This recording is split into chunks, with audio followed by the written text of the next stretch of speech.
They said it was a draft. It wasn't. They took us, stripped us of everything, and now we're out here, trying to survive. If you're listening, hit subscribe, leave a comment. We're not alone anymore. Humanity surrendered. When the United Nations agreed to the aliens' demands, they did so with eyes fixed on the smoldering remains of the Korean peninsula. The cratered landscape now better resembled the surface of the moon than any place on Earth. The aliens' bombardment had rendered it just as devoid of life. For millennia, us humans had dreamed up friends out among the stars, just as eager to come in peace as our own plaques made us out to be. In many the same age, the more cynical among us saw only their enemies in the darkness. Driven by greed, aliens would come to conquer this world for its wealth of minerals or oceans of liquid water. But even these weren't cynical enough. The real aliens had come to conquer the world for its people. Max was glad to be getting off the Beltway. Everyone and their grandma and the mattress tied to their car roof was heading north and west. No one was heading into the cities. D.C. had been closed off by the National Guard, and columns of black smoke were rising from downtown Baltimore. The riots had started at the draft center.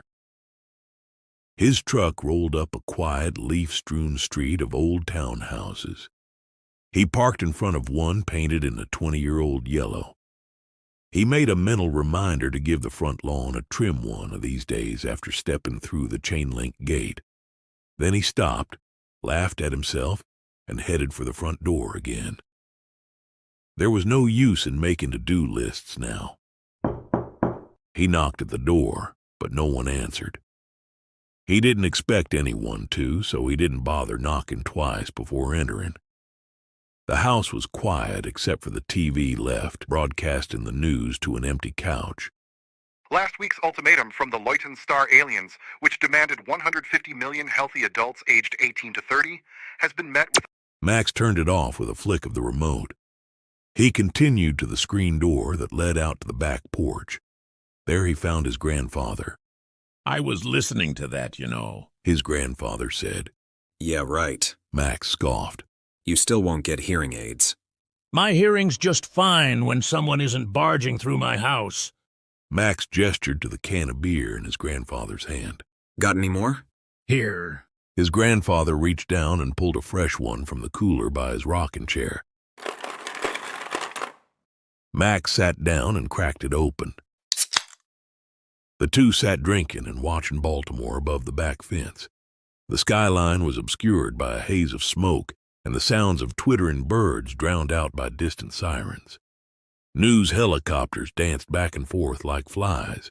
There was never this much commotion over Vietnam, Max's grandfather said. Vietnam isn't light years away, his grandson countered. Plus, there was a chance of coming back. None of us came back the same. His eyes looked somewhere beyond the city skyline. Max swallowed his beer and his words. But the brooding quickly disappeared from his grandfather's face, replaced by brows raised in concern. How's Richie? Richie's taking it as well as anyone can. Max sighed. It's my mom. She can't let go of him. She holds him all day. He tries to get out from her arms and she starts sobbing. His grandfather scrutinized him. And you? How are you doing? Max's throat suddenly felt parched.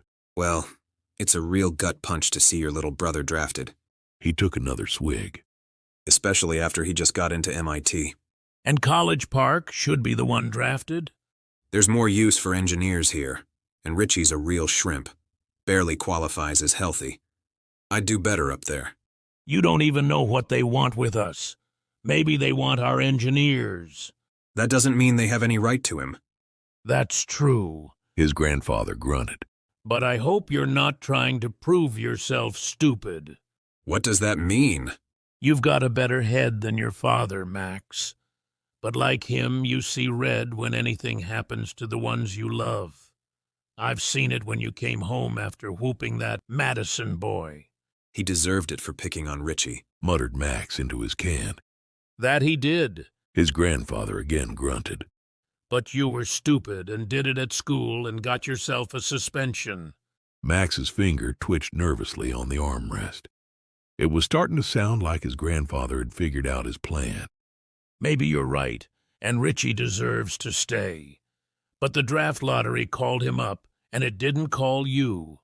Your mother can understand that enough to sob over it. What she'll never understand, what she'll never forgive, is you trying to take his place. Max felt his cheeks burn at his intentions being laid naked. Why's that? He challenged. Because you're not the failure you think you are. Sure, maybe you haven't applied yourself enough. Sure, maybe your grades have suffered for it. But you're still her son. A tear welled up. You're still my grandson. You're still Richie's brother. Don't think yourself worthless enough to sacrifice yourself. Max finished his beer. He didn't ask for another. He didn't say anything. Will you stay for dinner? His grandfather asked hopefully. I have to go. The voice didn't feel like his own. His body got up by itself, shuffling toward the door. Half of his mind was screaming to listen to his grandfather and stay. The other half won. His grandfather got up and managed to stop him with a bear hug. Warmth flowed back into his body. His arms curled around his grandfather for a moment. Promise me this, Max. Whatever it takes, you come back alive. You hear me? Max couldn't look his grandfather in the eyes. If he did, he'd start crying too, and then he might never leave. I hear you, he said. Then go. His grandfather pushed him away. Don't look back if you want to save Richie. He did as his grandfather said. He got back on the Beltway and found the traffic a lot easier. His truck was the only one heading into Baltimore. With helping to close down D.C., the Maryland National Guard already had their hands full. But a spare Humvee or two, plus tear gas from the Baltimore police, had finally dispersed the rioters from the blocks around the draft center, Oriole Park. A soldier directed Max to park and then into the line. At the ticket booth into the baseball stadium, another soldier was waiting. This one was Army, not National Guard, from his updated camo. Name? Richard Taylor. ID?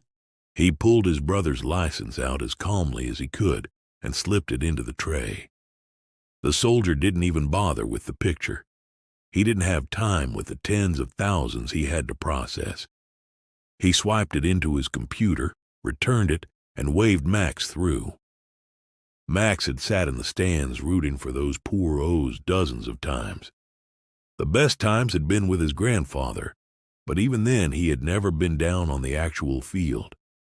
Yet now, under the fluorescent lights and behind a curtain that felt too translucent, he was being brusquely examined by an Army doctor who smelled the alcohol on his breath and listened to his trembling heart. Max let his toes dig into the green sod and dreamed he was Cal Ripken to calm himself down. The doctor quickly snapped Max out of his revelry with a slap on the back and a clean bill of health. Ripken played infield anyway. After Max changed back into his clothes, the soldiers ushered him into a line that flowed towards a row of folding tables in the infield. When it was his turn to step up, he realized he had just tagged first base. The clerk behind the table on the foul line handed him a piece of paper and pen. Your last will and testament, She said. To, who? Write it to whoever's close to you, your family or friends. If you don't have anyone, we'll archive it anyway. Oh, that's nice of you. Least we could do for you. She said, a little shamefaced. He penned an apology to his mother and father and grandfather. He'd never written anything so heartfelt, but then again, never did he ever have to before. He promised his truck to Richie if he did well in his first semester at MIT. His mind hit a brick wall trying to scrounge up something encouraging for Jess. No simple apology could do. He imagined her grief and fury over any clever wording he tried. She was arguing with the piece of paper, screaming at it as tears streamed down her face and ruined the ink. Max saw it, and his own selfishness, as clearly as if he himself was standing there beside her, reading such an outrageous letter. How could he be as stupid as his grandfather said? What was he doing here in Oriole Park? Why was he leaving everyone he loved? The pen started to shake in his fist, but there was no point in letting the rage boil over until he flipped the table. He had already dug his own grave by stepping through the turnstile. He settled on telling Jess the only words which really mattered, "I love you," and signed his real name at the bottom. He folded the letter into the envelope and addressed it to his parents' house in his brother's name. The clerk took it and gave him a parting smile. Good luck, she said to the dead man walking. Then her eyes fixed on the one waiting behind him.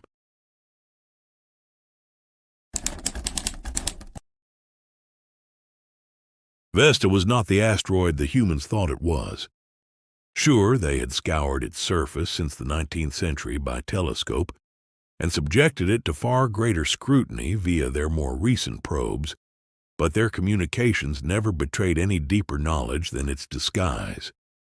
If they knew what lay beneath, the xenographer would have heard about it already.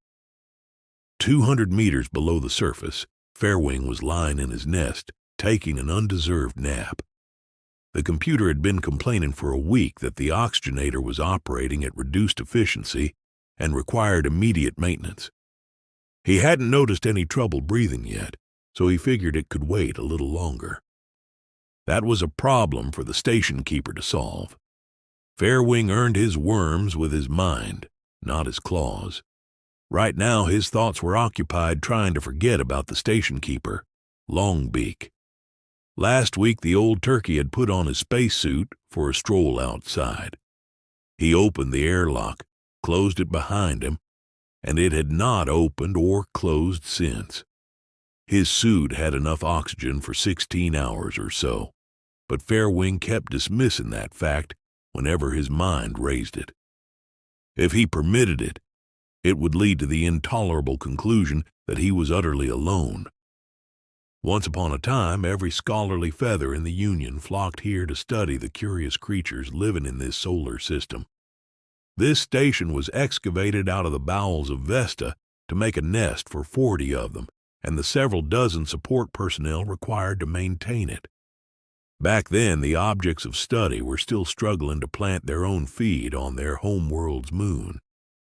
But 3 generations later, Vesta's quarters were empty, its tunnels lonely. The awards for xenolinguistics had already been won. The major human languages had all been translated. The awards for xenobiology had already been won. With the help of the humans' own references, millions of new species of flora and fauna had been cataloged.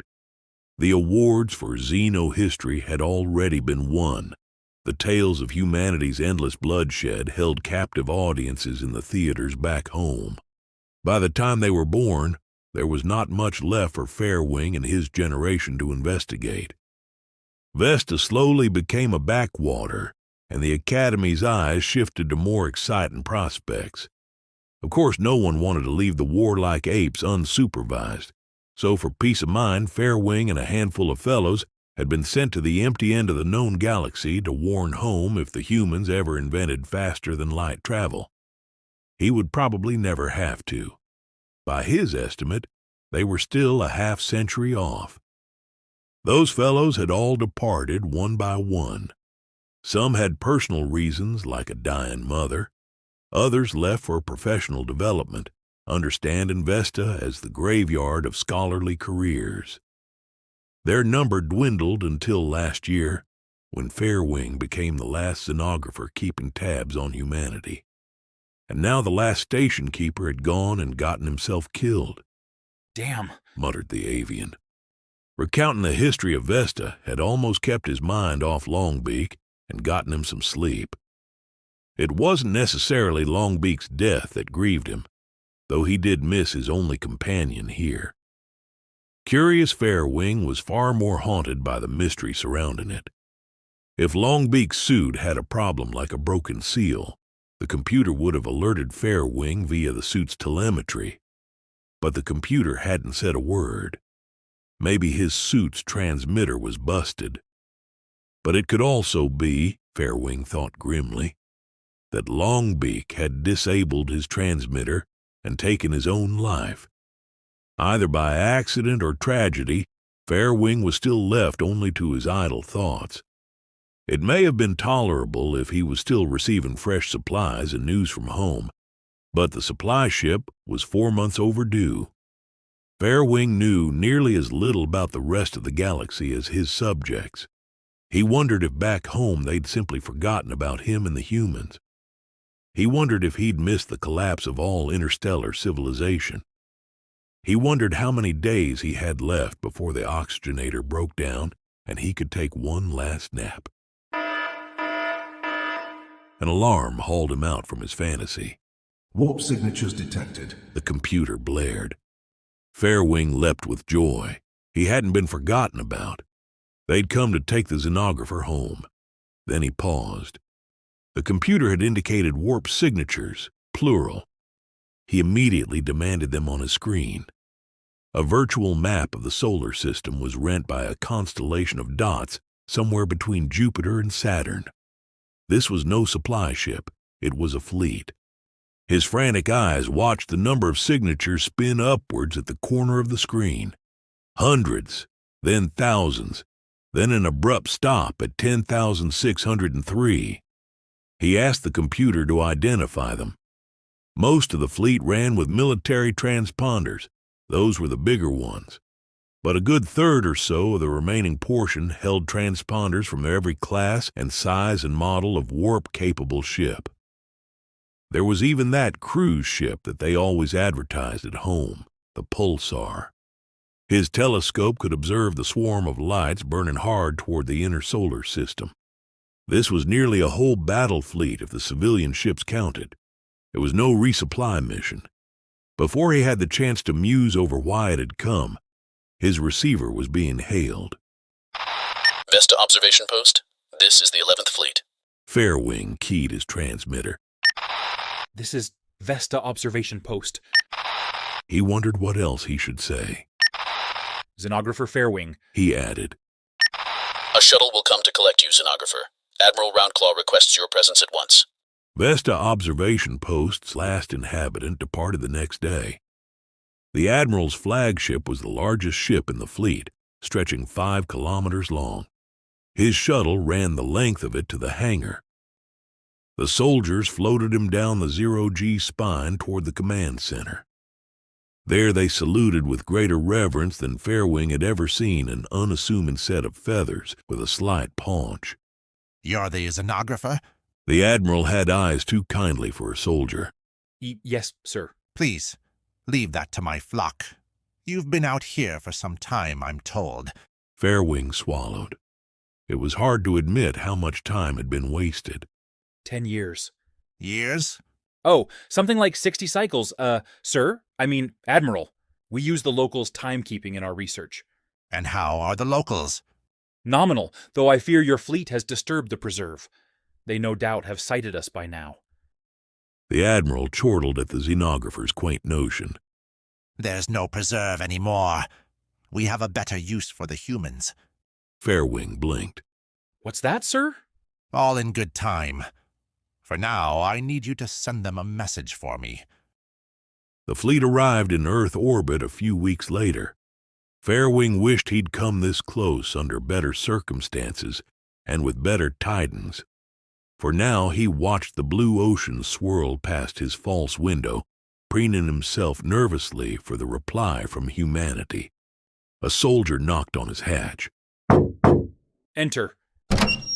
Xenographer, the humans have made their reply. He and the soldier flew as fast as they could to the command center. Admiral Roundclaw waved him over. Riddle me this, xenographer. I thought you said we would receive a reply from the United Nations. That's who I addressed your message to, sir. Fairwing answered. Then why am I getting a reply from the Democratic People's Republic of Korea? Fairwing read the message on his screen. After a paragraph of waxing poetic about some human ideology and a supreme leader. It ended with, "The Democratic People's Republic of Korea shall never submit to the imperialist will of the aliens called Leutens." There has been no reply from any other nations? Fairwing asked. Other nations? As I explained before, sir, the humans are not united. The United Nations is only some form of alliance. It wasn't the scholarly term, but it would suffice for the Admiral. These Koreans are only one of those nations. Yes, sir. He decided to omit the fact that there were 2 Koreas. Then I have not heard from anyone except them. Are they a large nation? Not particularly. A few million, if I remember correctly. The Admiral's staff murmured to each other. The Admiral himself brooded for a moment. We can do without them, then, Roundclaw decided. Fairwing noticed his eyes weren't looking very kindly anymore. Point these Koreans out on the globe for me. Fairwing did as he was asked. His foreclaw landed on the north end of a holographic Korean peninsula. Lieutenant, prepare an orbital bombardment. Wait, Admiral, you don't mean to... Before these Koreans set an example for the rest of their race, I will make an example of them. We can begin bombardment on the next orbit, sir, his officer reported. The xenographer rushed up to the Admiral, frenzied. Please, sir, I beg you, if you let me send another message, maybe I can convince them. They have no idea of the power of a battle fleet. If they knew, they wouldn't refuse you. The iciness in the old turkey's eyes faded. A sad pallor overtook those pupils looking at Fairwing. The only way to save the rest is to show them. The Army didn't want anyone near the airport. The crowds came anyway. They didn't go near the fence. The soldiers' barking orders made sure of that. But they still milled nearby, close enough to gawk at and snap pictures of the gleaming alien silver parked on the runway. The train of buses carrying Max and his unlucky fellows parted the throngs of onlookers, which quickly swelled again to cover up the service road behind them. Though most eyes focused on the spaceship parked on the runway ahead, Max found his and another pair in the crowd meeting for a passing glance. Her brown irises looked just like Jess's. They were weeping, the whites turned a watery red, and the lids swollen with sorrow. He swallowed back his own tears. He turned and squinted hard at his destination. The landing ship looked too graceful for something built by genocidal aliens. It had long, flowing curves that even without wings made it look like it was streaking through the skies at 1,000 miles an hour, just sitting on the tarmac. Max had no reason to doubt its airworthiness. Its towering height, silhouetted by the sunset, made the buses look like Hot Wheels. The soldiers ordered them all off, one row at a time. They explained that some had tried to escape at such moments before, ducking toward the hangars or dashing for the fence, so everyone was bound together by a line of paracord knotted around their ankles. Once they had stumbled down the steps, the sullen line shuffled awkwardly toward the behemoth. The breeze carried a few angry shouts from the crowd beyond the fence. Quite a few of them had started waving signs. They weren't too pleased with the draft. Neither were the soldiers, who had the kind of stony looks on their faces that said they were just barely tolerating this farce.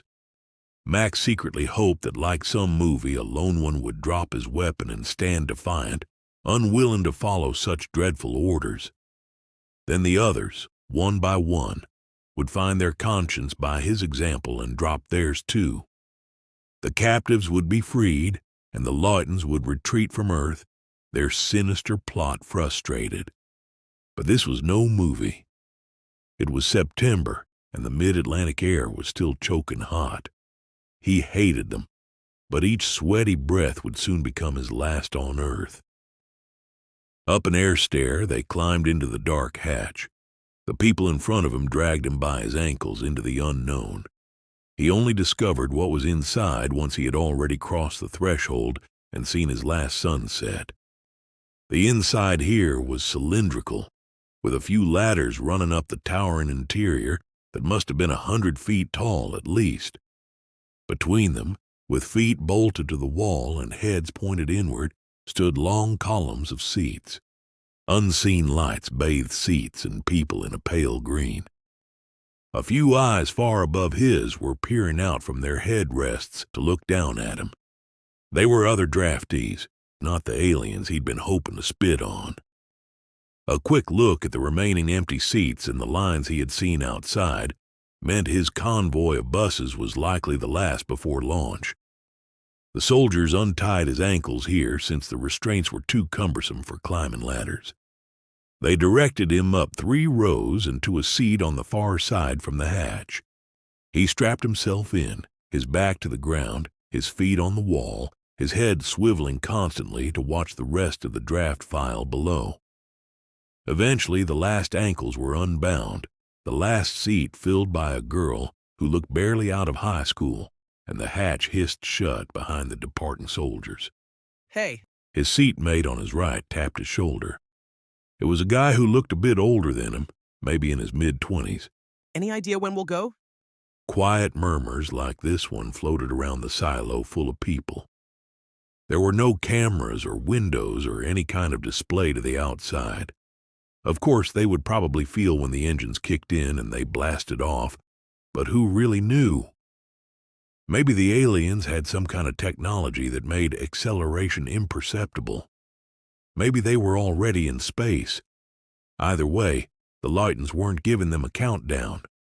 Max turned back to his seatmate. He was about to say, "No idea," but a jolt of acceleration threw his throat into his stomach. They lurched deep into the padding of their seats, the whole ship shaking and bucking and thundering like a hurricane. "Guess now!" he replied with chattering teeth, barely hearing his own voice over the dull roar of thrust below them. The seats looked hastily made when he first saw them. Now they felt like it. At any moment he feared his would come right off the wall and fling him into the crowd below. The metal at his feet started to groan. His eyes widened with alarm, but his vision was shrinking. He blinked. All was calm. They were no longer moving. He looked at his feet, and they were still planted on the wall. So was his seat, thankfully. Something odd caught his eye. The straps that had been pressing on his chest like an elephant were now suspended in the air, as if they weighed nothing at all. "You're finally awake," his seatmate chuckled. "I saw you pass out like we were on a roller coaster." It really felt like we were, Max said, a little embarrassed over his loss of consciousness. "I think we're in space now. Look at that." His seatmate pointed ahead of them. Someone had unbuckled himself and was now floating around in the empty center of their compartment, using the headrest to propel himself and spin around. People cheered and whistled as he flew by, high-fiving them as he went. Max laughed. It felt refreshing, like a taste of something he hadn't had in a long time. They watched the man pirouette around in 0G, tuck himself into a ball like he was making a cannonball jump into a pool, then unfurl himself again. Unfortunately, when he did so, he finally lost his sense of balance and the contents of his stomach. He threw up a cloud of bile-colored droplets that quickly drifted over his spectators. Everyone winced and groaned. The girl closest to the acrobat screamed as she was pelted with his half-digested dinner. Those around her struggled to unbuckle themselves and fly out of the path of the oncoming debris. Some caught a whiff of the scene and threw up themselves. Max gagged once the smell hit him far behind them, but he managed to hold on to his beer. He and his seatmate laughed again, albeit a little more sardonically. Someone with a crop of blonde hair finally cleaned the mess up by volunteering his T-shirt and a few borrowed jackets. Soon after, another jolt yanked their heads forward and sent the unbuckled into the laps and faces of the rest. A solid thump echoed across the hull. Fortunately for the acrobat, the vomit had quickly been forgotten about, even if it still gave the air a bad stench. Everyone was now busy asking in hushed voices if they had reached the alien fleet.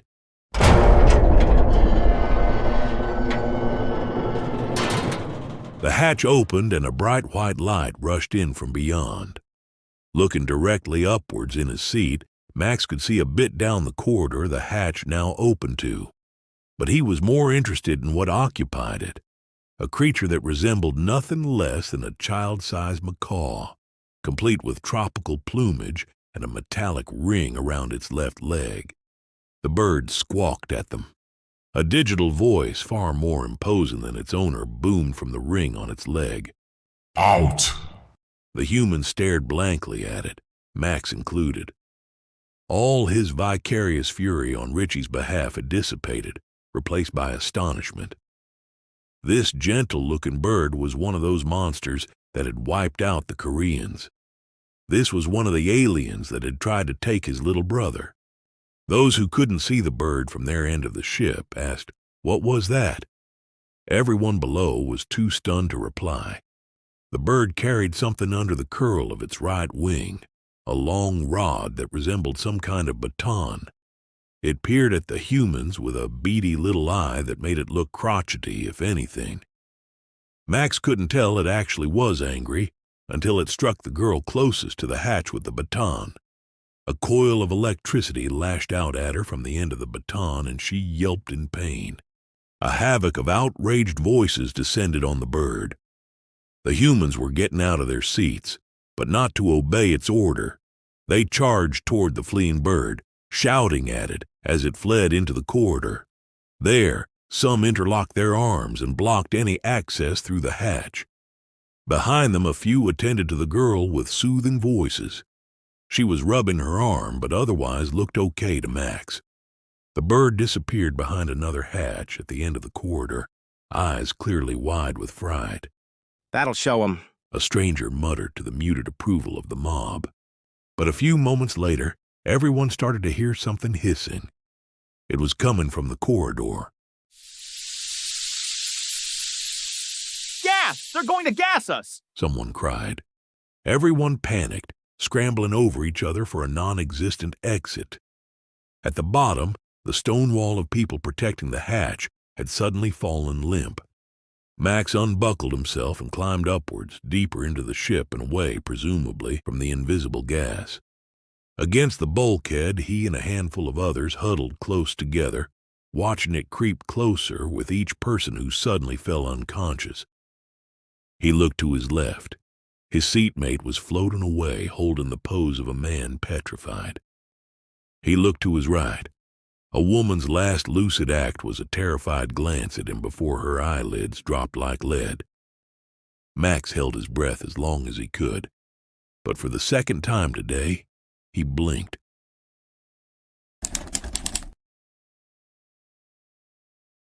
The first humans are arriving, Xenographer. Life on the flagship was not much different than life on Vesta. Fairwing had been spending his time the same way, trying to escape the pit in his stomach with uneasy sleep. The only important difference was he wasn't feeling lonely. He was feeling guilty.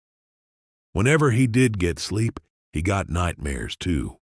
Explosions churning, melting, burning, scorching everything and everyone around him. And he, the only one unharmed, flying through a blackened land, alone for the rest of his life, because he hadn't done enough to stop them. Still, his curiosity got the better of him. A scholarly life inculcated in it could still triumph over his crippling mood for now. "I'm coming," he said and followed his escort. The screens in the command center observed the approaching landing ship from every angle. His eyes focused on one feed from the ship's interior. One human, true to his primitive ancestors, was leaping and bounding around in 0G to the visible delight of his brethren. Fairwing was cheered up too, seeing him make the most of this awful situation. The mess this human made afterwards mildly rained on his parade, however. "Xenographer," called Admiral Roundclaw.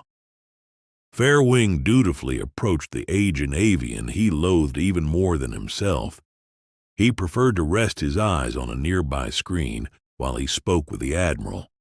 "Do you think they will go along with what we ask?" the Admiral asked. "Honestly, sir, I have no idea. Fairwing sighed. Only a clawful of humans have ever traveled into space before, and they all volunteered for it. Imagine yourself in these people's position. You have been forced by lottery to leave your nest and clutch. You have been violently thrown into space on top of a roaring machine. You have no idea where you are or where you're going, only a guess that it's to our fleet. For his next line, Fairwing didn't have to imagine. Worst of all, you have no idea what we're going to do with you. They won't act rationally, Admiral. A third voice interjected. But when have humans ever really done so? A regal-looking avian stepped forward, placing himself strategically at the Admiral's shoulder. Fairwing's eyes widened in surprise, then narrowed. Oh, yes. Xenographer, I wanted to introduce you at some point. This is the xenologist Fantail from Harvest. Fantail's eyes held a thin smile. I've read his work at the Academy. Fairwing gritted through his beak. He had no love for the scholarly masquerade this supremacist put on. Have you? Then you two will get along just fine. Fantail bowed to the Admiral's compliment. I'm sure we will. Fantail here has suggested some methods of controlling the human population, once we have them on board. The Admiral continued. I wanted your second opinion, Fairwing. For now, the standard electric prod we use will work for individual motivation, the xenologist explained. They're rather large animals, so the shock shouldn't be lethal. If we need a crowd rapidly controlled, we can use lanthanum gas. No! Cried Fairwing. Lanthanum gas? Do you want to kill them? We use them to control our smaller mammalian specimens. I see no reason why it would be more lethal to larger ones. These aren't macaques, xenologist. First off, we have no idea if lanthanum gas might be fatal to humans since we've never subjected them to it. Second off, some of them may have pre-existing medical conditions. Which is why we specified healthy adults in our demands. The xenologist interrupted. And lastly, these people are a great deal smarter than the apes you've worked with. They'll realize they're being gassed, and they'll panic. Have you any idea how many get trampled when a crowd runs? They don't seem very smart to me if they panic like animals.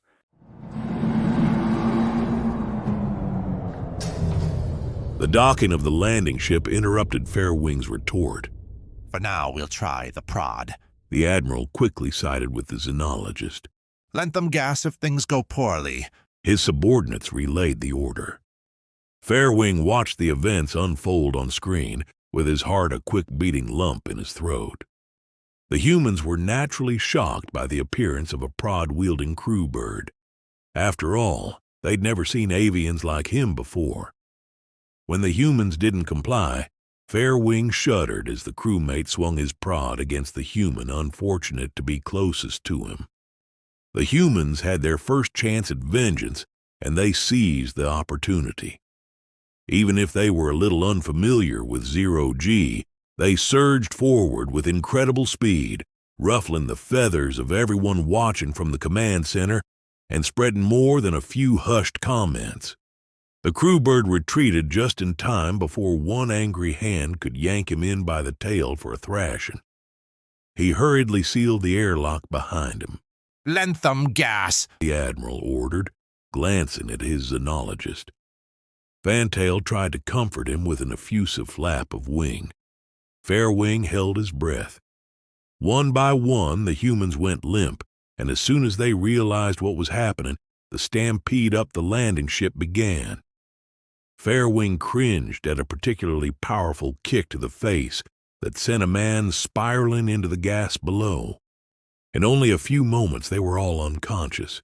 How long will they be out? Roundclaw looked unsteadily at the screen.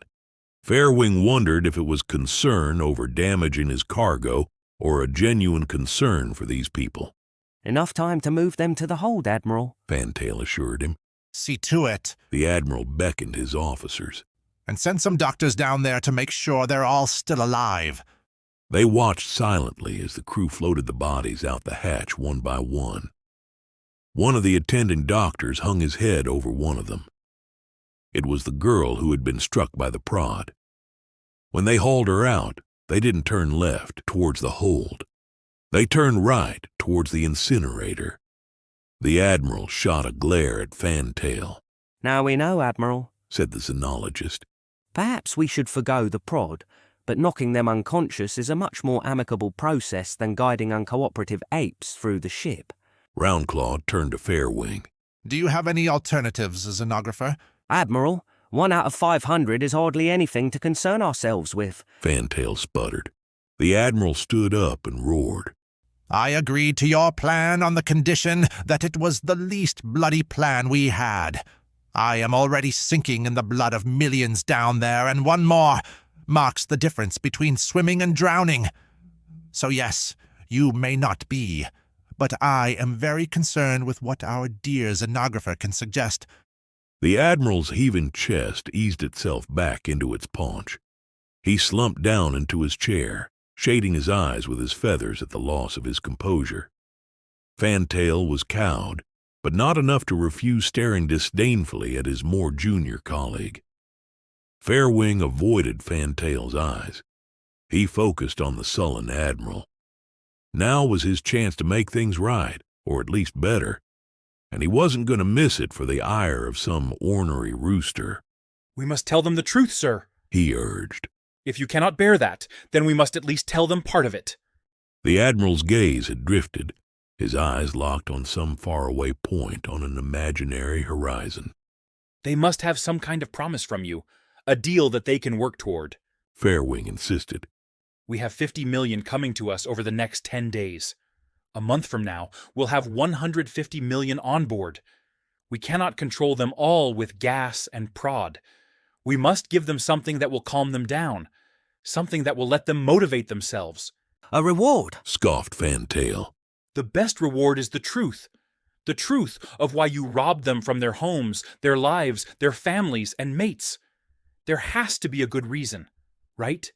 The whole command center stared back at Fairwing. Their eyes swirled in a mixture of grief and resentment. The Zenographer swallowed. Perhaps he had gone too far. The Admiral waved his wing over his subordinates in a soothing gesture. They returned hesitantly to their business. Very well, Zenographer. We'll tell them, and you, the truth. He hoped the bombardment had killed them. The eggs would have hatched a few months before, while he was with the fleet. 4 little fledglings would be crying for their mother, who would coo softly to soothe them and tuck them in under her wing. Their nest was on the 40th floor in a downtown tower in Billows. She would have drawn the shades to dim the city lights and muffle the sounds below for their first week's breathing. But those shades wouldn't stop the sound or light of fallen shells. The air raid sirens on Harvest would have shrieked too late. The battle in orbit had distracted too many of the planet's radars with data uplinks to the fleet. All the debris swirling around from 10,000 shattered ships rendered them useless anyway. By the time they saw the shells depart the crossfire, they were already streaking across the atmosphere. He hoped Billows was one of those cities taken out on the first pass. He hoped that the shells landed true. He could see the dazzlingly bright impacts all the way from his post in the Admiral's flagship, but had no time to tell where they were landing. If the shells strayed too far, then the shock wave would have toppled the tower and led to a horrifying fall and the lethal crush of rubble. But if the shells landed close enough, all that kinetic energy would incinerate his family well before they ever got the chance to feel it. He hoped so badly that his mate had died clutching their young, her gentle coos drowning out all the madness of the world. He knew there was a fate worse than death in store if the enemy captured them. Thankfully, the lieutenant wasn't on duty when the Admiral ordered the bombardment against the humans. Harvest and Earth shared from orbit wispy whites, deep blues, and verdant greens. He didn't know if he could withstand the cruelty of his imagination had he watched this round of shells fall himself. Only now, with the weight of an important task upon him, not to mention the Admiral's own gaze, did he start to relive the past. His claw tensed up before he could press the button. His eyes glazed over with grief until a beak tapped him on his shoulder. When you're ready, Lieutenant, Admiral Roundclaw encouraged him. The lieutenant blinked hard. He scanned the prompt on his screen one more time, prepared by the xenographer standing in the corner of his eye. He exhaled, then pressed the button to transmit. If not for its bare metal walls and complete lack of any athletic equipment, Max could easily mistake this place for his high school gym. It was a room right about the same size, though it took him a long while of squinting before he could observe anything under the harsh light. With his mind finally waking up, he realized this was not the landing ship. He quickly looked over himself to see if they had done anything to him. Fortunately, he was still wearing his jeans and jacket. He panicked for a moment upon patting his pockets and finding them empty, but remembered he'd left his wallet, keys, and phone with the Army in Orioles Park. Other than that, everything felt anatomically correct with him, though his inner ear was still protesting the lack of gravity. Though this room was much larger by volume than the landing ship's interior, a rough head count told him well less than half the people he remembered were with him now. They had all woken up not far from the only visible feature of the room, a large hatch through which they must have been brought in. He bounced along the wall and found they had no way of opening it from here, nothing that resembled a lever or button from the movies anyway. Find anything? A familiar voice asked. Max turned to see his old seatmate from the landing ship. Standing up, he looked a lot smaller and thinner than Max, even if he was older. Nothing, Max sighed. I think they separated us. The man turned and counted the room on his tongue. There's only 100 here, us included. He confirmed. Guess they don't want another riot. The man nodded, continuing to search the room. I don't see that girl the bird hit. She probably just got sent to another room like this, Max suggested, though his gut didn't agree with it. They watched the rest of their group get up and start chatting quietly amongst each other. See anyone else you know? His seatmate asked. Max surveyed the crowd. No. You? No. Max offered his hand and his brother's name. Well, I'm Richie. His seatmate shook it. Ishan. Someone got off the floor a little too quickly in front of them. She started flying toward the ceiling, unable to stop. Help me! She sputtered. Here, grab my hand. Another woman reached up, but when they caught a grip of each other, she started floating away, too. Max rushed forward and caught the woman's leg, but the first lost her grip when he dragged them both down. She continued sailing into the middle of the empty compartment. Soon she was too high up for anyone to reach. She waved her arms about, and that only managed to bring her to a stop about halfway towards the ceiling. She was gushing tears now, little glittering droplets that clung to her face. The crowd mulled over what to do while she begged for someone to help her down. I got her! That someone said. The crowd parted, and Max and Ishan saw a man bend down into a tight ball. He launched himself like a swimmer off the wall, his arms ahead of him like Superman. The human torpedo cruised towards the girl in trouble. They collided with a dull thud that made everyone wince, but they continued flying on his momentum to the ceiling, where he helped her launch herself back toward the crowd below. When he launched himself back, he got a solid round of cheers and high fives. This time he didn't throw up. Huh, we have the acrobat with us too. Max chuckled. Ishan opened his mouth to speak, but something buzzed at them from a previously hidden speaker above the hatch.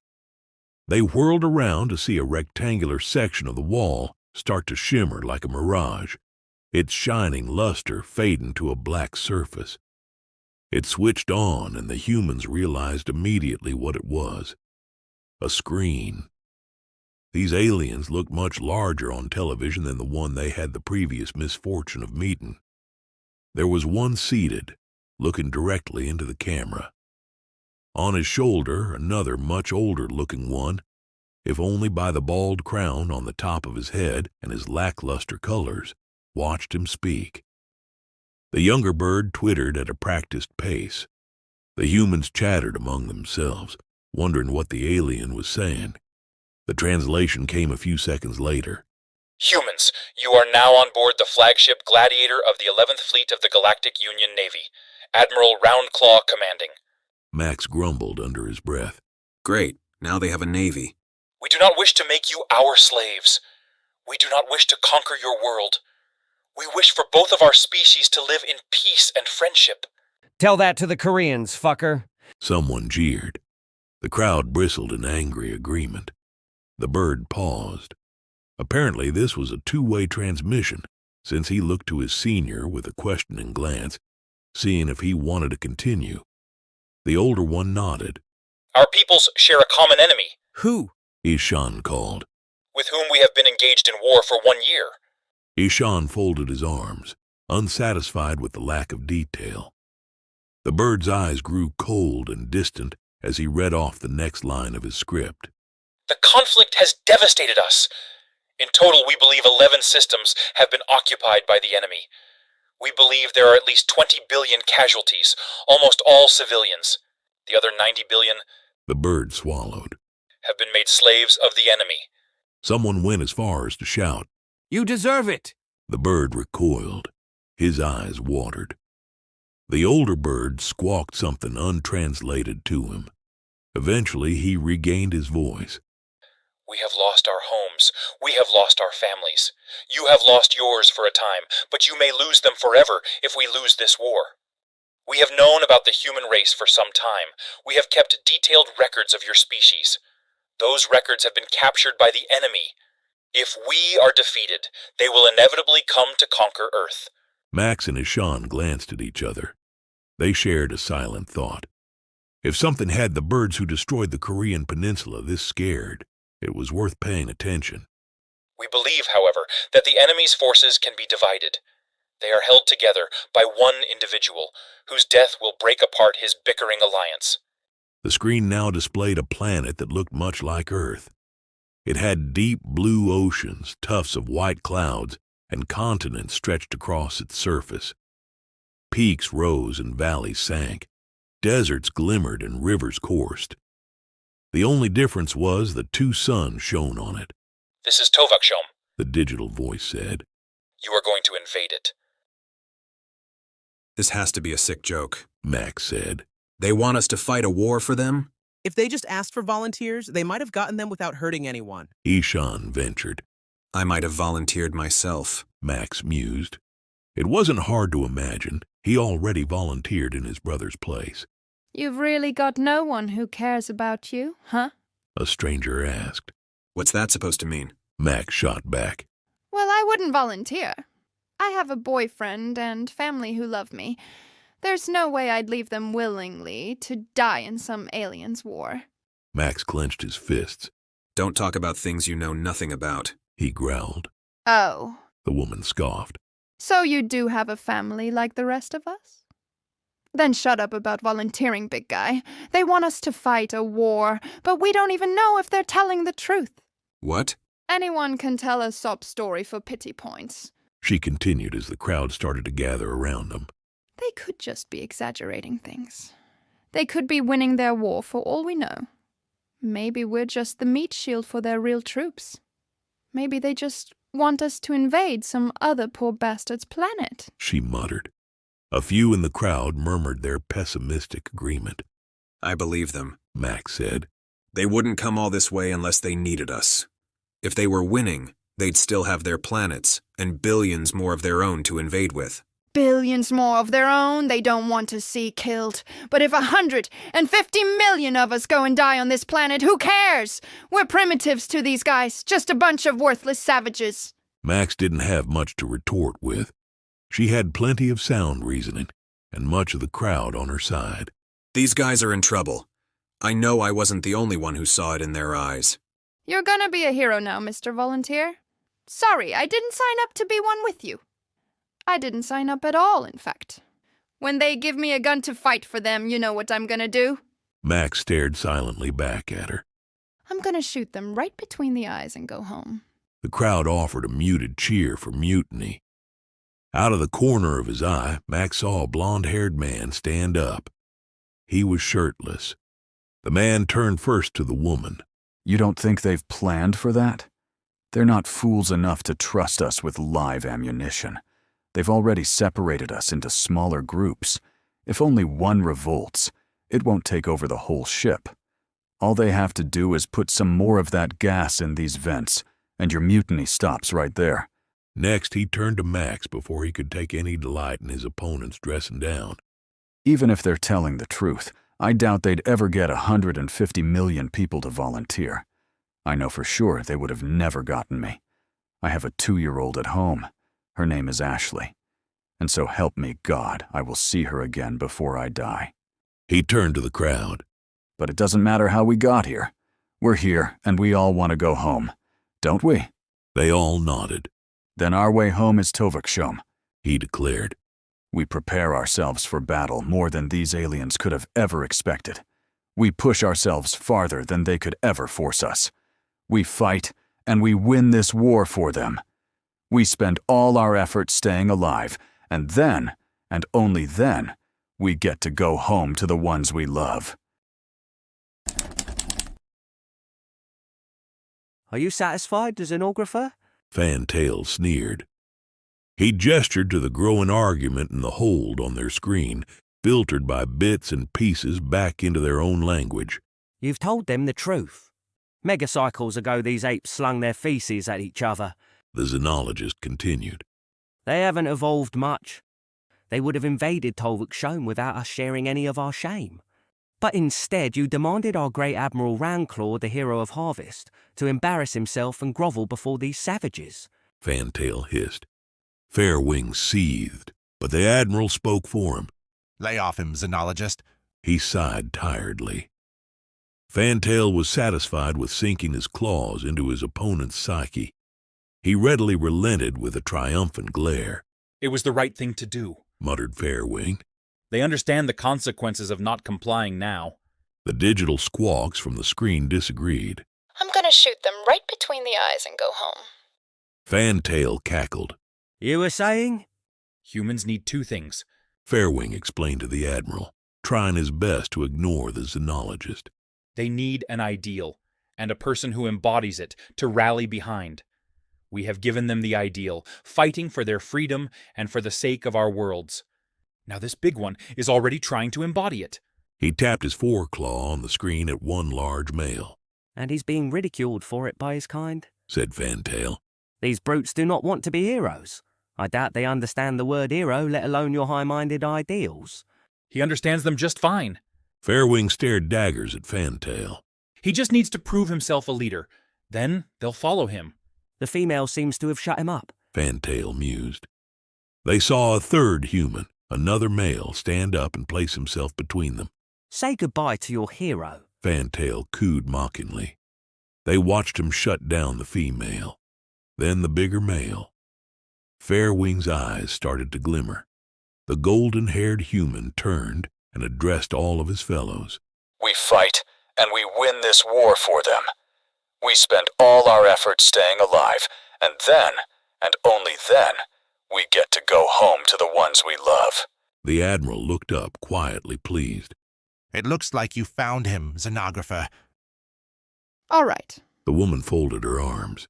What's the first step of preparation, Captain? Getting something to eat. The blonde smiled. He looked around the room. Mac's eyes tried to follow his. He seemed to be scanning the walls for something. You figure they can hear us? Ishan asked. They wouldn't leave us unsupervised, the man said. Guess we wait and see. They didn't have to wait long. Ishan's watch timed it at 20 minutes. The intercom above the hatch on the wall warned them to stand clear. The hatch opened to a corridor running lengthwise along the other side of that wall. 2 avians entered with batons slung under their wings. We can take them, the woman whispered. No, we can't, the man cautioned. Behind the 2 guards, another bird was tethered to a device that looked like a pallet. On it, he hauled along a tall pile of silvery packages. They were steaming hot. Give them some room, everybody, the man called. The rest of the group slowly parted, hesitant to obey and hesitant to move too quickly and lose control of where they were going. The pallet came to a stop in the midst of all of them. The one pulling it untethered himself, then pressed a button on its side with his claw. The pallet started humming and suddenly dropped to the floor, completely motionless. The packets it carried bounced into the air before the straps could reel them back in again. The bird's ankle translator buzzed after a few coos. You know how to use a straw, yes? The humans nodded. These come with straws. One for each of you. Poke a hole at the top and sip. Wait for it to cool off or you will burn your mouth. The birds departed, the guards retreating backwards into the corridor with their wary batons. The hatch sealed shut behind them. Max took the initiative. Let's get in a line, people, he called. Nice and orderly. No one really listened until the captain nodded his approval. Once they did, a human chain slowly formed with one grappling onto the shoulder of the next. By the time it was done, the packets had cooled off. Dig in, the captain said to the front of the line. He pushed off the floor with his foot toward the back and motioned for Max to follow him. What's your name? He asked as they floated along. Rich Taylor, Max answered. Good to meet you. I'm Francis Keene. Keene kicked his foot out and bounced along the floor to slow himself down. He timed it too late, though, and he continued flying forward until an arm flung out and caught him, dragging him to the end of the line. Max only managed to stop because the now stationary Keene had stretched out his arm to catch him, too. The arm that had reeled them in belonged to the woman from earlier. She glared at Max. Max offered her the same hostility. And who made you his right-hand man? She grumbled. Max stood defiant. I saw the opportunity, and I took it. The captain interrupted before they could start another fight. I'm Francis Keene. What's your name? Valerie Wilson. Valerie, this is Rich Taylor. Keene introduced them to each other. Rich? Valerie? They begrudgingly shook hands. Keene clasped his hands on both their shoulders and leaned in close. We'll fight the birds' enemies. We'll fight the birds if we have to. But we won't fight each other. Understood? Got it. Valerie gritted through her teeth.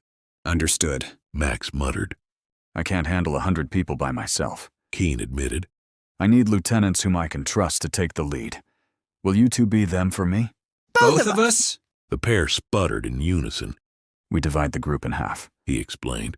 Rich, you get one half. Valerie, you get the other. That way, you don't have to worry about each other. You get to know your people well, and you pick a few lieutenants of your own. People work best in small teams, I've found. You've found? Wait just a minute. What exactly did you do before getting drafted? Max asked. Army Airborne. Keene grinned. Max poked a straw on his food packet and gave it an experimental whiff. It smelled rotten, and on his first slurp he found it tasted worse. He wasn't the only one. Across the crowd, now divided into small groups of acquaintances, he saw Ishan gagging after each swallow. Max bounced over to him. Awful, isn't it? Terrible. This is the worst thing I've ever tasted, Ishan replied. After a few more painful slurps, the two acquiesced to their taste buds and put down their packets. This must be what they serve themselves. It's probably gourmet to them. Or it's the slop they feed their animals, Ishan suggested morosely. Max looked at him. You don't believe them, then? Their story about this war? Ishan shook his head. It's a sample size of one. I bet if we asked their enemies, we'd get a far different story. And that's if there even is a war and they aren't lying about what they want us to do. My gut is saying they're telling the truth, Max countered. Then go with it. I've got no evidence to the contrary. Ishan shrugged. Either way, that guy's right. He pointed at Keene, who was introducing himself to a circle of people. If we can't resist in any meaningful way, then we have to comply with their demands until we can resist. Ishan's head fell, crestfallen. But when we finally get the chance to resist, we'll all probably be dead. Max crunched his packet in his clenched hand. A dribble of yellow gruel floated out of the tip of the straw. No, we're not going to die. If you agree with Keene, then you can trust him when he says we can make it out alive. We just have to prepare ourselves. Ishan laughed bitterly. Ha! Have you taken a look at me? I'm not fit to be a soldier. I just didn't have any medical complications. Maybe a little hypertension could have saved me from ever coming up here. He showed off his twiggy bicep. I'm a software developer. I never played sports in school, and I've never hit the gym. I'm going to die before I ever see home. he sighed. A wet droplet detached from his eyelid and hung in the air between them. Max put his hand on Ishan's shoulder. His words rang hollow. If he told them to himself, he wouldn't believe them. But he hoped they would still work on Ishan. There's only one person who decides whether you live or die, and that's you. If you say you'll die here, then maybe you just will. But if you refuse, if you spit in the faces of these birds like we're all going to do, then you're going to live in spite of them. You're going to see one more sunrise on Earth before you die. Ishan looked back at him with doubtful eyes shrunken with grief. Max was never a good motivational speaker, so he tried his hand at being a motivational doer. He picked up his packet and took another slurp. It tasted like wet coffee grounds now that it had cooled down. He held down his reflex to gag just long enough to force the gruel down his throat. Tears welled in his eyes from the pain. The first step is choosing to eat. You're going to need your protein if you want bigger biceps. Ishan picked up his packet and stared at it like it was the face of death. Eat, Max commanded. He took the plunge with another slurp. Ishan nervously raised his straw to his lips. He chewed on his first sip for a moment, cheeks bristling. Don't chew. All you need to do is swallow. His old seatmate reluctantly gulped, pushing the vile stuff down his throat. He struck his chest a few times with a fist and gasped for air. Again, Max ordered. Ishan shook his head. I can't do any more. One more, Ishan. You're over the hump. That packet's nearly done. Ishan exhaled. He forced another disgusting mouthful down his hatch. See, it gets easier the more you do it. I think I'm going to throw up. You're almost there. Give me one more. Can you do one more for me? Max begged. Ishan's trembling fingers squeezed the last of the mush into the straw and then into his mouth. He swallowed. The silver demon crumpled in his hand. He crushed it into a little ball and hurled it away from himself, then took a few exultant breaths. You did it! Max cheered. You asshole. Ishan laughed with relief. You treated me like a baby. Max shrugged. Hey, you know what they say? Baby steps. Ishan looked at Max and smiled. Well, anyway, thanks for the encouragement. Anytime. Keen and a few others collected everyone's trash after dinner. Max hastily stumbled after Ishan's throw, eager to prove his helpfulness. The pallet had come helpfully enough, with a bag to dispose it all in. Ishan's watch beeped 11 at night back in the eastern United States. From the day's travel and shocks, Max felt more than ready for bed. Still, he found it hard to fall asleep in 0G. Unless he remained as still as a statue, he floated away from his rest against either wall or floor. He folded his arms into feet and curled in against the corner. His eyes had to rely on more gravity to finally shut. Max awoke the next morning on the other side of the room, having drifted imperceptibly through the night like a tectonic plate. He needed some place to relieve himself badly. So did most everyone else waking up. A few verbal demands to the screen and pounds on the hatch later. The aliens provided a handful of their equivalent to porta-potties, welding themselves to the floor like the pallet had. Each even came equipped with a shower which the humans indulged in while they waited for breakfast. Some indulged a little too long for the others' appreciation, however. After a half hour of grumbling from the line, Keen instituted Navy showers. Turn on the shower just long enough to get wet, turn it off and suds up with the liquid soap from the dispenser, turn it back on just to rinse. It cut each shower down to 1 or 2 minutes, and soon the line moved along swimmingly. I figure they'll appreciate all the water we're saving them, Keen said to Max. Valerie rolled her eyes. Their breakfast food pallet arrived as the last showers finished. This gruel tasted mediocre, but that was one giant leap for this portion of mankind who had experienced last night's fare. Keen decided to address the room while everyone was eating, climbing a bit up the wall so they all could see him above them. Good morning, everyone. I hope you slept well. A few chuckles said otherwise. I've introduced myself to most of you, but my name is Lieutenant Francis Keene of the United States Army. Besides my rank, which admittedly means nothing up here, my only qualification to lead is that I've got a plan to survive. That plan requires us to train. Hard. Harder than you ever have. I will work you like a drill sergeant.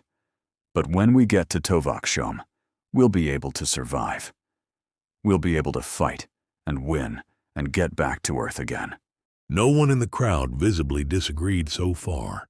First, we need to be in the best physical condition we can possibly be. That means we exercise. We'll need the birds' help for that. He glanced sideways at the black screen. Maybe they can provide us with some equipment. Maybe there's gravity someplace on this ship where we can train. Either way, we need to be fit physically. Secondly, and more importantly, we need to fit together. The only way we survive this is by keeping each other alive. We need to be not just a team, but a unit. One in mind and purpose. So I've asked 2 of you to be my lieutenants. Rich, Valerie, if you could join me. Max and Valerie each pushed off the floor and out of the crowd, heading to meet Keene up on the wall. Valerie glared at Max. Max did his best to put on a brave face for the crowd. These are my lieutenants, Rich Taylor and Valerie Wilson. They'll each take half of the group and lead it. They do so under my orders and my supervision. Listen to them as you'd listen to me. Keene grabbed Max and Valerie's hands and raised them like prize fighters above their heads. The only way we stand a chance is if we stand together. The crowd cheered. I'm surprised the apes really made their lottery random, Van Tail muttered after Keene introduced himself on their screen. I would never give up my military officers. Fairwing finally had his turn to laugh. Humans are surprising, aren't they? Quite, said the irritated xenologist. But this nonsense about exercise equipment? They're already straining our rations and water reclamation as it is, and we have hardly a few thousand aboard. The fabricators can only do so much, unless you wish to put them on a diet. Would you have the soldiers lose all their muscle and bone to atrophy? Fairwing asked. He turned to the Admiral. We don't need to burden the fabricators with expensive equipment, sir. All we need to do is give them access to the habitation ring. Preposterous! They've been thinking of mutiny ever since they came on board. Unless we fit them with collars, they'll take the whole crew hostage in their bunks. I doubt you would much enjoy shocking them, xenographer. It can be done without lowering ourselves to that, replied Fairwing coolly. We give them a certain allotment of time in the day, and only one compartment of the ring per group. We seal the hatches to the dormitories themselves, and let them use the open spaces for their exercise. That way, they don't get the chance to congregate with their own, nor the chance to hurt any of our crew. And what about transporting them to the ring? We close hatches as necessary, escort them with guards. Fairwing trailed off to stare daggers at Fantail. They won't try to escape. They know the threat of lanthanum gas now. A xenologist is not without his uses. Fantail fluttered cheerfully at Fairwing's capitulation. The xenographer has his uses as well.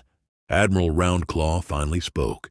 He knows how surprisingly useful these humans can be, especially when they're in shape. Figure out a rotating schedule for the holds and the crew's quarters. His foreclaw clacked against Keene's face on the screen. We'll let this one and his group go first. Come on, Sharp, get up. Just a little longer. Sharp Talon murmured from his nest. He felt claws digging into his chest and figured they were just trying to knead him awake.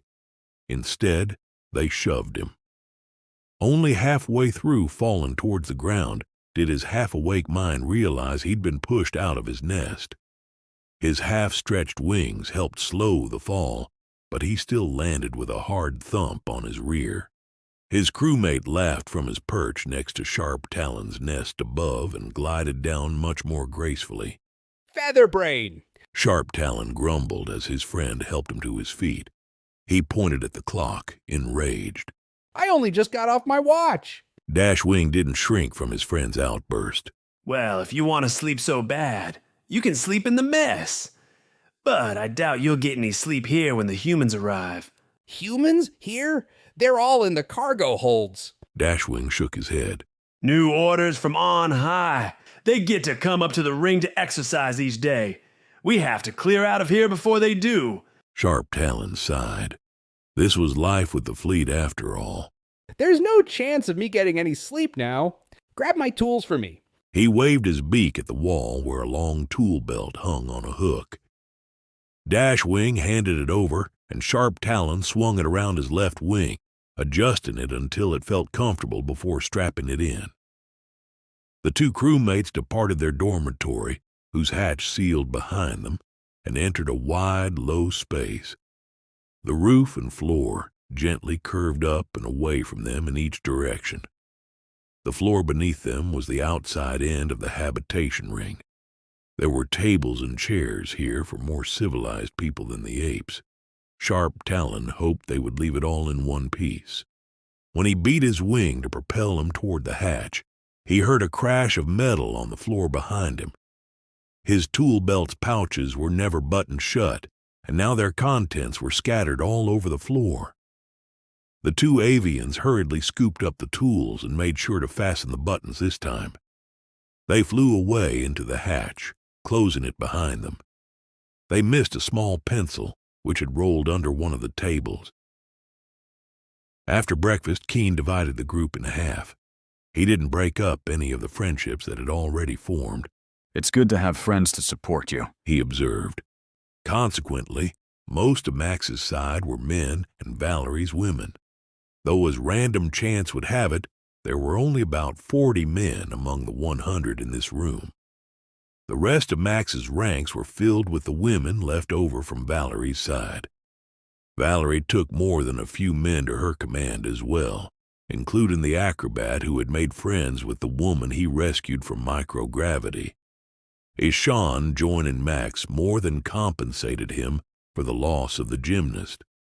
All told, 49 now belonged to what Keen called Taylor's platoon under Max, and 50 to what he called Wilson's platoon under Valerie.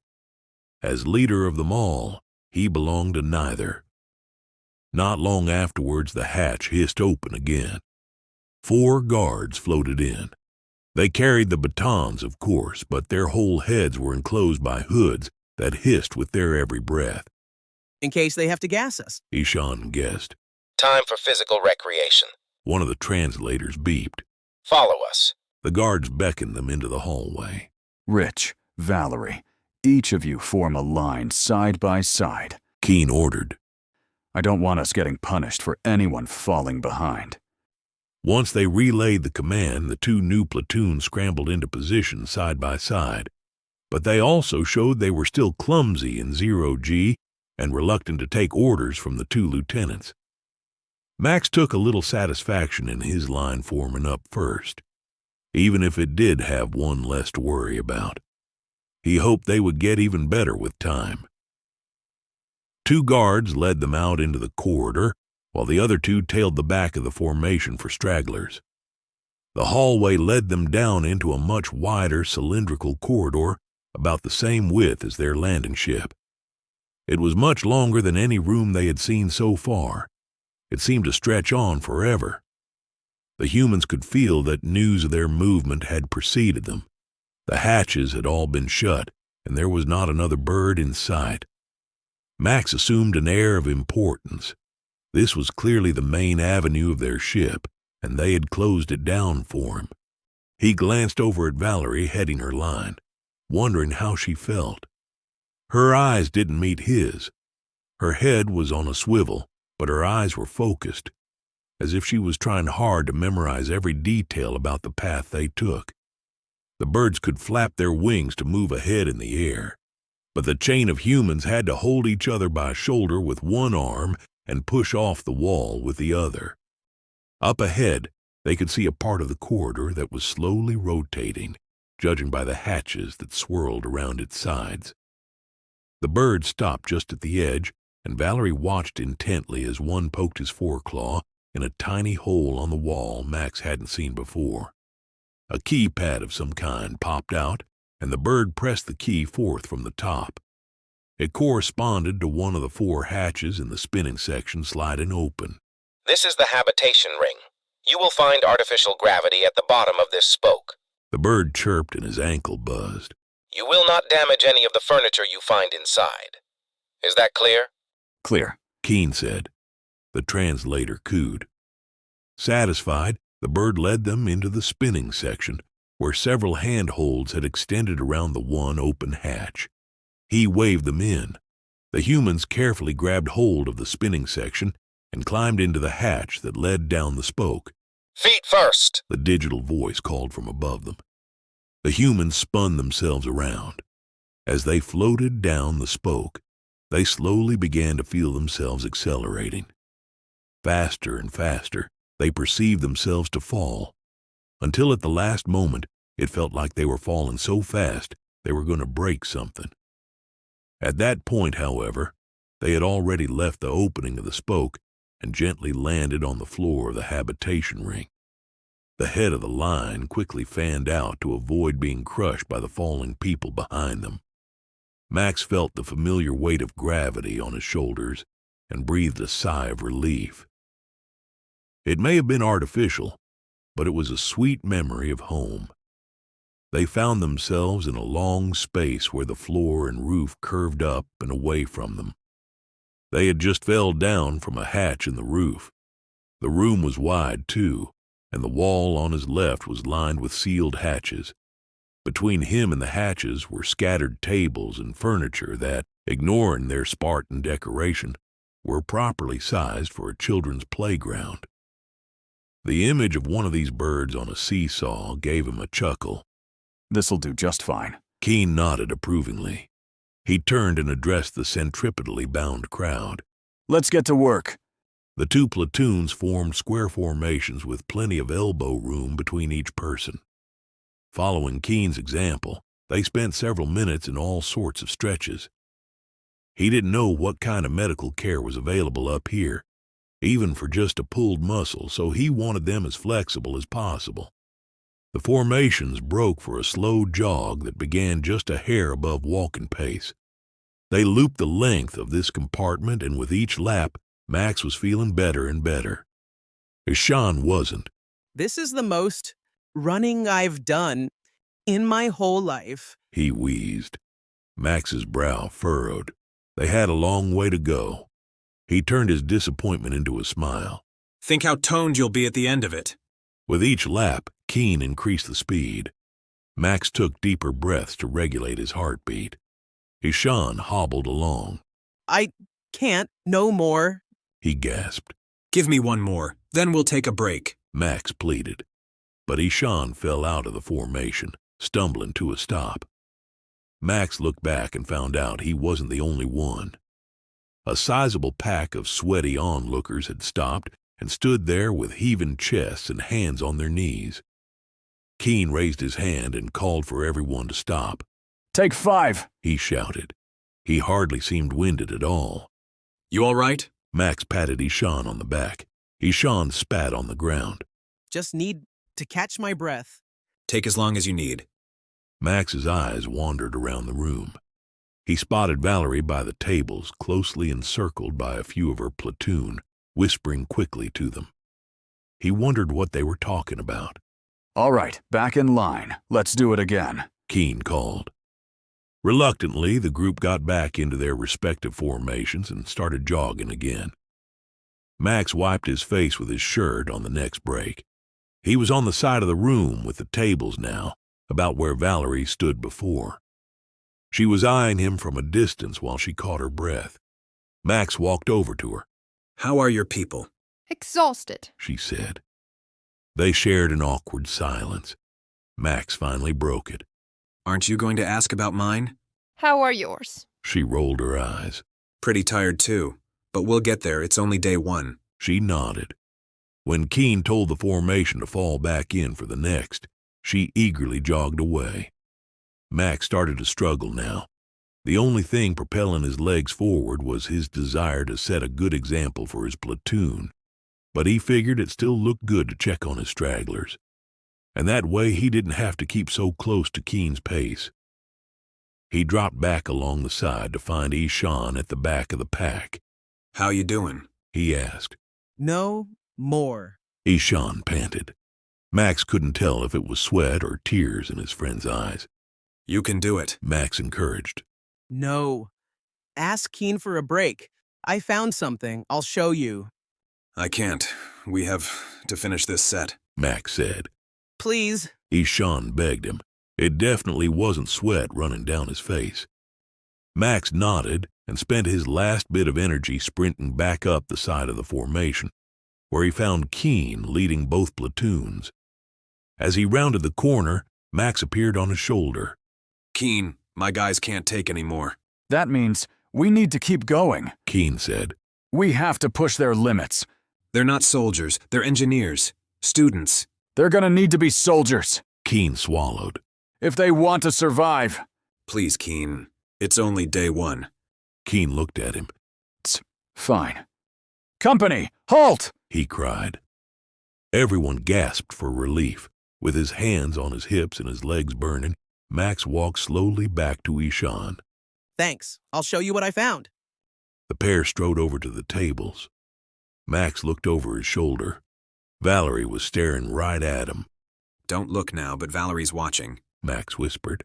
Then she's the one who wrote it. Ishan responded. He pointed at a chair laid slightly askew. Underneath one of its stubby legs was the silvery glimmer of the corner of a food packet. Max looked back. Valerie was now flanked by the handful of men and women that he had caught her talking to earlier. Ishan reached down and pulled out the packet before Max could caution him against it. It was empty and flattened out by hand. In the straw hole, a pencil had been placed. On the front of the packet, someone had written a message in plain English.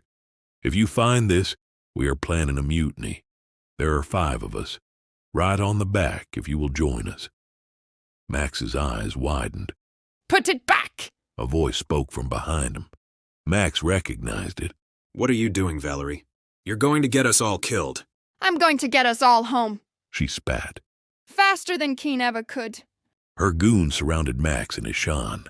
If you leave this here, the birds will find it, not one of us. This is where they live. You have no idea if they'll even send the others to exercise here. I'm willing to take that risk, Valerie said. And even if you get the others to join us, the aliens are going to gas you as soon as you try anything, Max countered. I've got a plan for that. She responded, digging her nails into Max's neck. But it's not something Keen's lapdog needs to know. You two won't say a word of what you found, understand? Especially not to that bird lover. If you do, and I catch you... We get it. Ishan hastily answered, bending down and placing the packet back under the chair.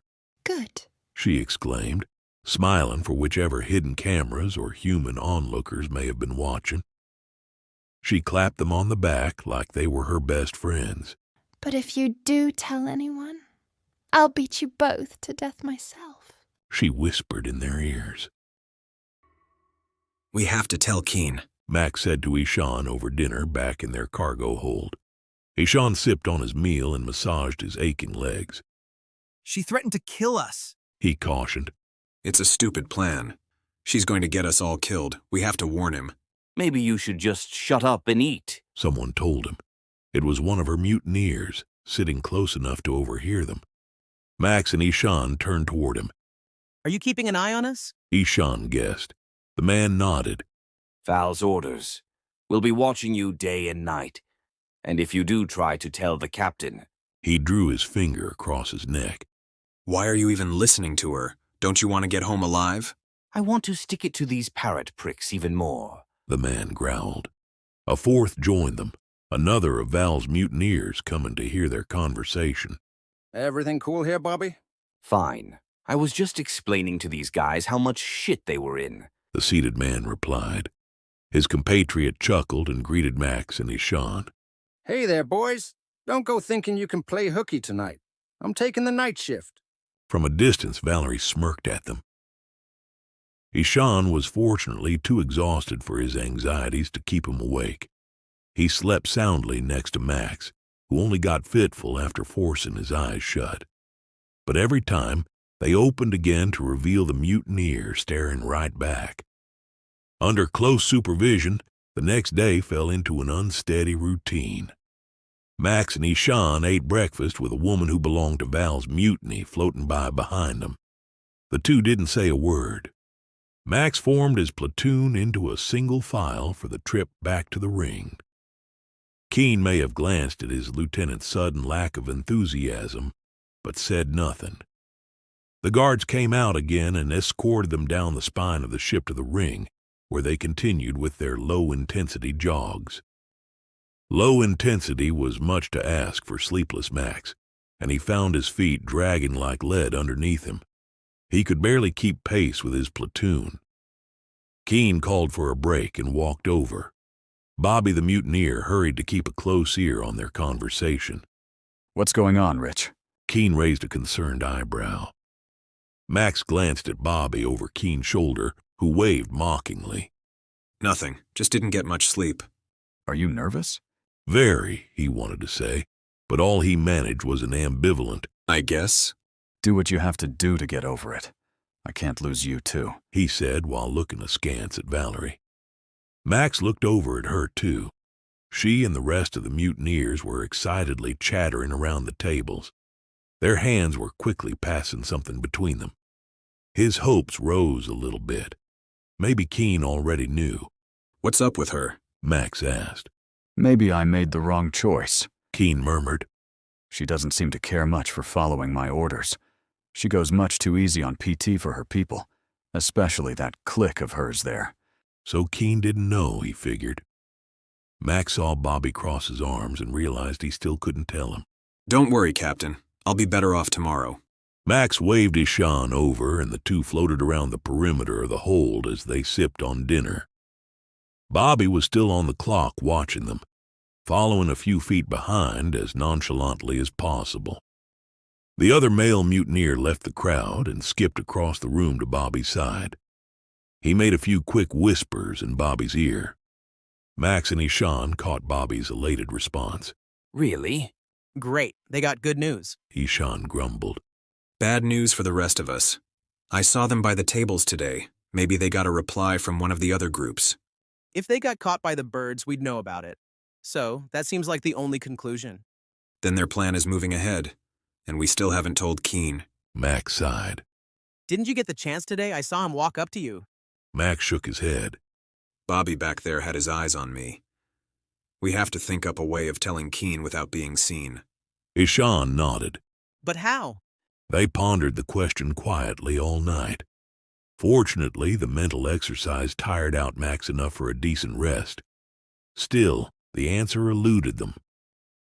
The next morning, they mustered out of the hold with their typical escort for the habitation ring. Ishan nudged Max from behind. They're not watching us anymore, he whispered. Max looked over at Valerie's platoon as the humans floated up the spine. All 4 of her conspirators were missing. Only Valerie herself headed the platoon. She was constantly checking her watch. Max's eyes widened. She's about to spring it, he whispered back. He reached up and grabbed Keen on the shoulder. Captain, there's something you ought to know. Out of the corner, he caught Valerie fleeing down her side of the formation to the back of the line. Before Keen could hear what Max had to say, a shout and a scream pierced the air behind them. The line sputtered to a stop while everyone looked back. At its end, the human chain had disintegrated, and people were flying in every direction, some running from and some joining the chaos. Stay here, ordered the translator on the front guard's ankle. He and his companion went back to investigate. Max decided to follow them. He'd put an end to this before Valerie got them all killed. The 2 guards found their crewmates floating in 0G, paralyzed by the voltage from their own batons. Valerie and one of her girls each wielded them, while Bobby and the other man had their jackets wrapped around their arms as insulation. They kicked off the wall and charged the 2 birds, who tried to beat a hasty retreat. It was too late. Bobby crashed into his target and crushed the little bird against the wall. Its bones made a sickening crunch, and the bird shrieked in untranslated pain. He ripped the baton off its wing and tossed it down to one of his comrades. She took it and gave the last guard a taste of his own electric medicine, his feathery body rippling and shaking to a sudden stop. Max and the rest of the humans stood in shock. Freedom! Valerie roared. Max found his resolve and launched himself at her. With one stinging whack from her baton, he was floating away, his whole left arm writhing in pain. He tasted copper in his mouth. He had bit his tongue with the involuntary twitch of his jaw. She yanked him around by the collar and flung him into Bobby's arms. The baton buzzed in her hand as she grimly approached him, hate burning in her eyes. She paused when she heard the loud hiss from the hidden vents around them.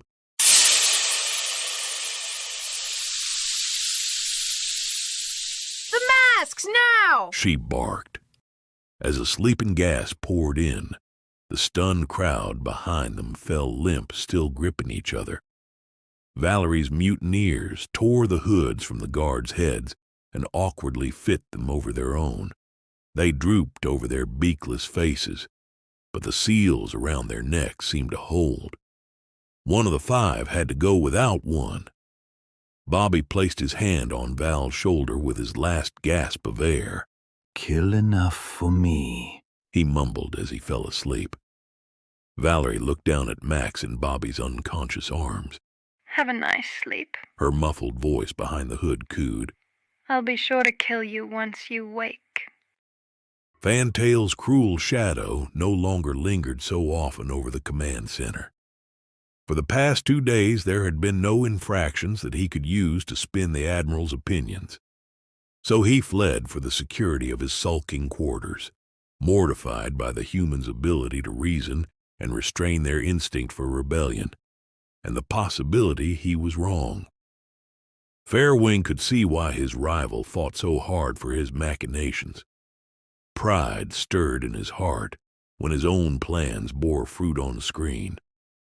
The humans were proving themselves reasonable and civilized compared to the savage brutes the avians around him expected. They seemed to grasp the consequences of disobedience, and under Keen's leadership they eagerly threw themselves into their physical training. The Admiral especially appreciated this last point, judging by the quiet pleasure on his face. The Admiral extended the exercise privilege to all the holds aboard the flagship not long after Keen's group finished their first day of training. None of these holds were as well organized, but none of them decided to revolt either while surrounded by baton-wielding guards. They settled for lazy jogs and unmotivated push-ups. On the 3rd morning since they began their training, Keen's group filed into the spine just as they had done for the past 2 days. An especially sublime joy gripped Fairwing when the defeated Fantail finally arrived in the command center after his 2-day hiatus. The xenologist glared at the beaming xenographer. I haven't seen you for some time, Fantail, Fairwing said gleefully. I've been studying the archives we brought aboard from your observation post. Fantail replied with all the disdain he could muster.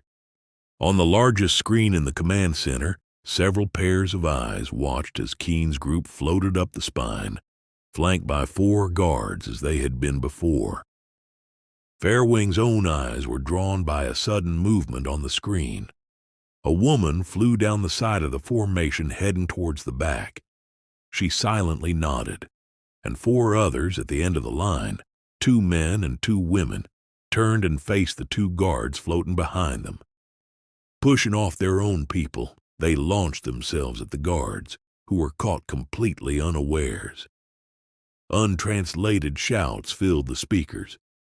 In the scuffle, the batons were torn from the guards' wings and jabbed into their own ribs. The line had crawled to a halt. The other 2 guards at the front had flown back to assist their comrades.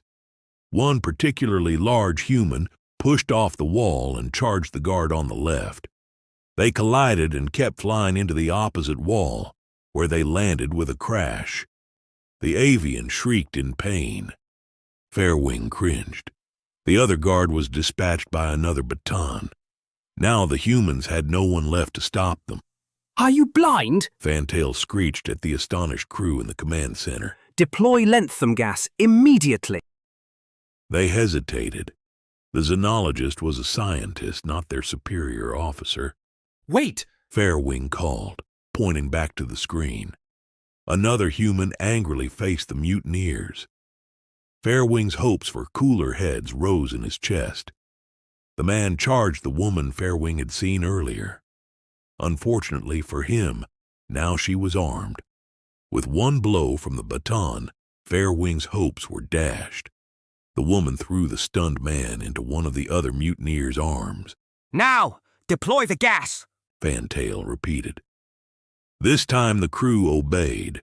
The humans could hear the hiss of gas moments later. They shouted to each other and quickly donned the masks their avian guards had been wearing. As their fellows passed out, the mutineers remained unaffected. What? How did they know that would work? Cried Fantail. They gambled on it, gritted Fairwing. Admiral on deck, the sentry reported. Everyone stood. The old avian waved them down. Status? He asked as he took his seat. The humans in Keen's group have mutinied, sir. Fairwing answered. And Keen? He's not one of them. There's only 5 that have rebelled. But if not for lanthanum gas, there might have been 100. Fantail interrupted. They've commandeered our own gas masks. Lanthanum gas won't do any more. Fairwing countered. Sound the boarding alarm, the Admiral ordered. The lights in the spine bathed everyone in red. Klaxons blared in the distance. Around their section of the spine, hatches began to fall, sealing them. One of Valerie's mutineers flew to escape. Sarah, stay together! Valerie called. Reluctantly, the mutineer withdrew and let the hatch close in front of her. Now the 4 of them were completely trapped. A digital bird's voice squawked from some unseen intercom. The metal band on an unconscious guard's leg helpfully translated it. The ship has been boarded. All Marines, report to your stations. All hands, prepare to repel boarders. The ship has been boarded. What do we do now? The hooded man asked Valerie. She glanced at her watch and swore. We started 3 minutes early, thanks to that bird lover. She stuck a thumb at the sleeping shape of Max. But assuming this message is getting broadcast to the whole ship, they'll know to pick up the pace. She cast her gaze on the hatch in front of them. All we need to do is wait. The sentry at the command center door had been replaced by a whole team of Marines, their faces crimson lit. We have them surrounded, Admiral. Fantail pointed at the trapped humans on screen. Send the Marines in and put them down. Please, Admiral, this is just a momentary lapse of judgment. Fairwing sputtered. They've injured, if not outright killed, 4 of the ship's crew. Fantail cawed. Admiral Roundclaw eyed the xenographer. You have not been with the fleet long, so I will excuse your pleas. But we have a very simple rule. Death to mutineers. Fairwing gulped. Captain, get your Marines down to them. Take out the mutineers and spare the rest. The ship's captain nodded and relayed the Admiral's orders. With respect, Admiral, we have no idea how widespread this mutiny actually is. It could be that all of them wanted to revolt, but there were only masks for 4. That's a lie and you know it. Fairwing shot back at the xenologist. You saw that man oppose them. 1 in 100 is the exception, not the rule. We will decide what to do with the rest later, the Admiral began to say before being cut off by an urgent call from an officer. Sir, you should see this. The lieutenant put a new camera feed on the main screen. The hatch to hold 78 had a hole cut right through the middle of it. Melted metal still dribbled orange hot from around the edge. The cameras showed hold 78 was empty of its 100 pieces of cargo. Find them! The Admiral roared. Contact! A voice on one of their side screens squawked. The lieutenant enlarged it on the main view. It was the helmet camera of a Marine, staring down a crowd of humans. Get back! He ordered. His digital translator barked some kind of mammalian grunt. The humans disobeyed and surged forward. He raised his gun at them. With pneumatic force, it flung out a burst of low-velocity slugs.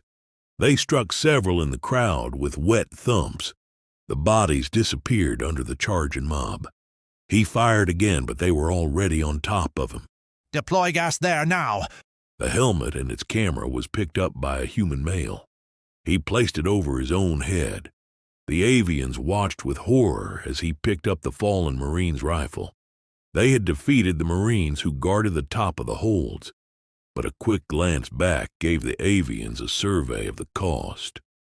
Clouds of droplets rippled out from a few dozen lifeless bodies, while the rest, who were unable to pick up the Marines' helmets in time, had slipped into their own gas-fed sleep. The human turned back around and joined his comrades.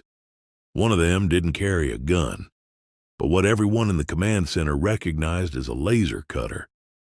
Where the humans had found one was anyone's guess, but they had one now. They watched them cut through hatch after hatch in the spine, finally reaching the section containing Keen's group. When the mutineer climbed through the hole, his helmet camera shone on the masked face of a woman wielding a baton. Glad you could make it, she said. This isn't just a story, it's survival. Subscribe to Humanity Fudge. New chapters await.